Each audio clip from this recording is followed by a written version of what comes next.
रखें।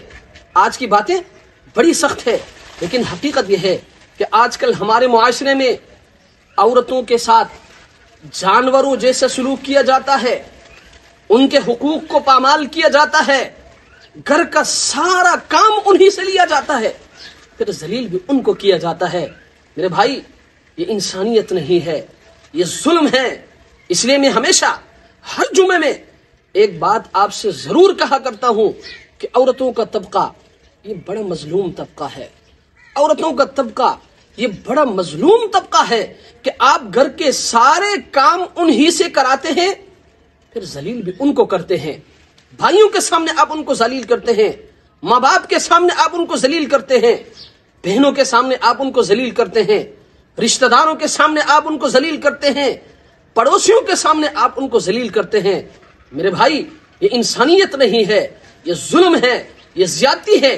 उम्मुल मोमिनीन हजरत आयशा रजी अल्लाह ताला अन्हा से ये सवाल किया गया कि आप अलैहिस्सलातु वस्सलाम घर में औरतों के साथ तन्हाई में किस तरह रहा करते थे। तो उम्मुल मोमिनीन हजरत आयशा रजी अल्लाह ताला अन्हा ने फरमाया कि इस तरह जैसे एक शरीफ आदमी रहता है, बड़े खूबसूरत अंदाज में, मोहब्बत के साथ, उन्स के साथ, प्यार के साथ। आप अलैहिस्सलातु वस्सलाम घर वालों को कभी गुस्सा नहीं किया करते थे। और याद रखे, इसलिए मैं कहा करता हूं कि जब मियां बीवी आपस में एक दूसरे के साथ ताल्लुक को खराब करते हैं ना, एक दूसरे के साथ लड़ते रहते हैं ना, याद रखें इससे घर का माहौल खराब हो जाता है, आपकी अपनी जिंदगी तबाह हो जाती है और आपके बच्चों का मुस्तकबिल तबाह हो जाता है और आपके बच्चे हमेशा परेशान रहते हैं, टेंशन में रहते हैं, आपके घर का माहौल खराब हो जाता है।